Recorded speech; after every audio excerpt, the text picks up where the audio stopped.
Hey, it's Vicky, and today I'm here to talk about my reading plans for September. I can't believe we are already moving into the fall months. I'm so excited. My wedding anniversary is actually this month. It is on September 23rd, which is the first day of autumn. So that's great. Lots of things to celebrate, back to school and all of that. So yes, let's dive into my reading plans for the month.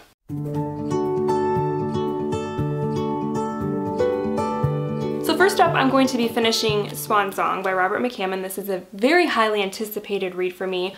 I have started it, but I am only on chapter 2, so I have a lot to go. But it is basically a post-apocalyptic book, and this first chapter that I have read is kind of setting you up for the events leading up to, you know, the end of the world, basically. Like World War III type stuff going on. And so yeah, so far it's really good. I can't wait to keep reading and to finish this month. It's gonna be great. Next up, I have my Kindle pick for September, and this one I actually just purchased on my Kindle. It was a Kindle daily deal, which I was kind of surprised but also excited about because it's a book I have heard a couple of booktubers talk about that sounded really intriguing. And so when I saw it as a daily deal, I had to pick it up, and now I want to read it right away. And it's called Chlorine by Jade Song. And this is about a teenage girl named Ren who is a part of her school's swim team, and she is super into swimming, like obsessed, loves being in the water. And the kind of intriguing thing about this is that she also is starting to believe that she is really a mermaid. And from like what I read on the blurb, it says that it's like part like coming of age literary book, but also like this crazy horror novel, and the two sort of come together. And so that just sounds really intriguing to me. And the booktubers that I have seen talk about it, they really liked it too. So I am definitely looking forward to checking this one out in September. Next we have my buzzword reading challenge pick for September. The buzzword in September is game words. So I actually got this book for, I can't remember if it was my birthday or Mother's Day, from my kids, and I purposely was like, ooh, I'm gonna put this aside for the game words for buzzword, and that is The Finalists by David Bell.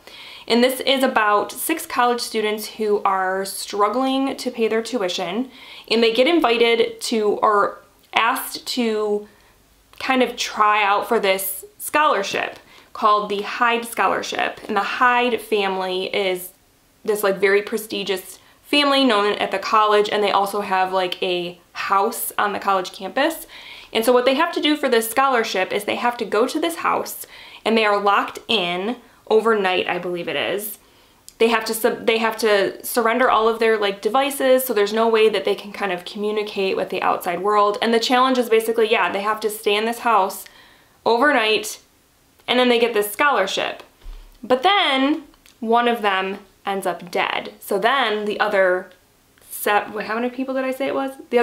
So there were 6, so the other 5 start to wonder like what's really going on. Are we being picked off? What's happening? So it sounds like it'll be kind of fast-paced and kind of tense and crazy, but also maybe a little bit fun, like a little bit kind of like a And Then There Were None situation maybe, you know, where just people are getting picked off, you're trying to figure out who's doing it and why. It should be a good time. And then next up, I am going to be reading a book that Austin's late grandma got for me for Christmas. I think I've mentioned this a couple of times, but I will mention it again. We lost her in August to cancer, and so she's been on my mind a lot, and this was a book that, like I said, she got me for Christmas that I hadn't gotten around to reading yet. And this book is by one of her favorite authors, who is Richard Powers.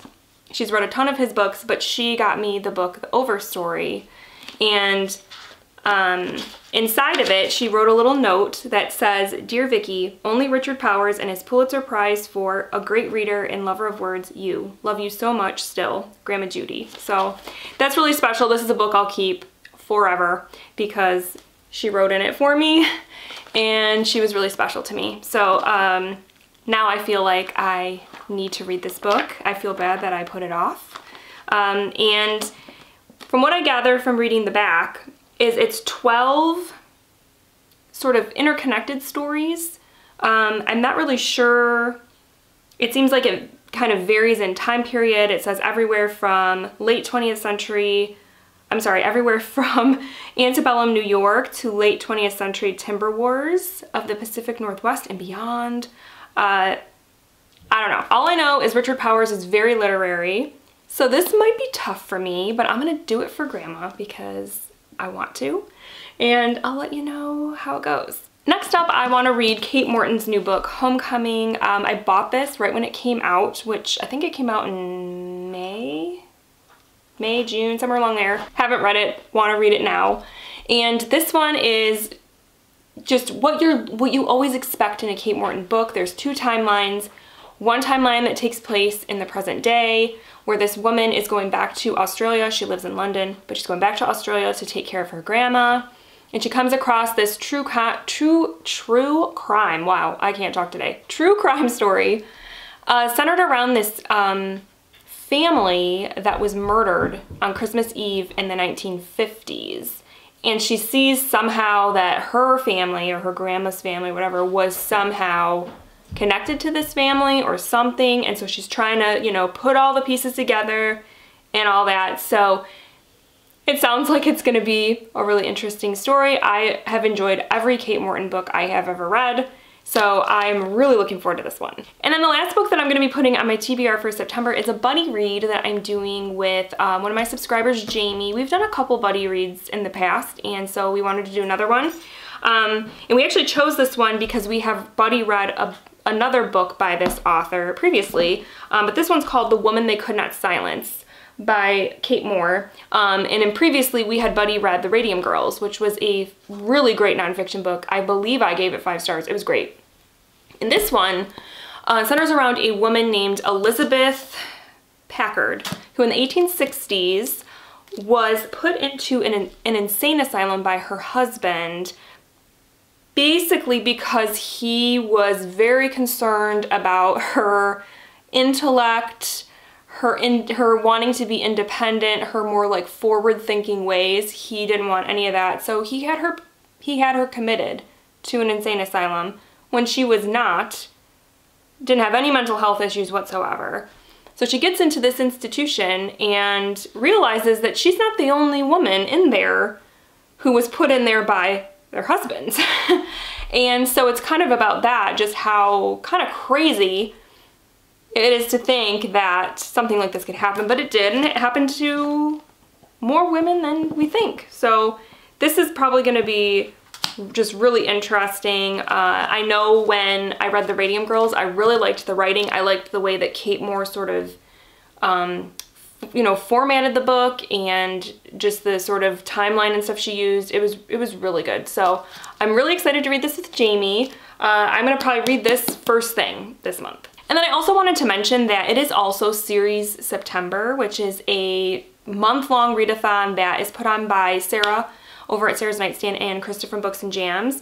And they did this last year too, where it's basically like a month-long kind of readathon where you're just trying to read as many series as you can, whether it be like reading one book or, you know, make your whole TBR series books, whatever, but just trying to either, you know, start a new series or knock out a series or get caught up or whatever the case. So I am planning to take part in that. I just didn't put any of those books on my TBR because I'm not sure yet what I want to do. I do have a few on my physical TBR that are part of series that I do want to try to tackle this month, but I haven't quite sorted that out. So I will probably do a reading vlog this month that centers around Series September, so look out for that.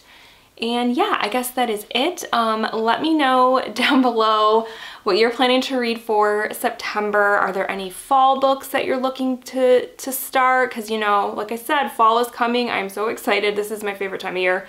And yeah, I guess that's it. I hope you guys have a great month, and I will talk with you soon. Thank you so much for watching.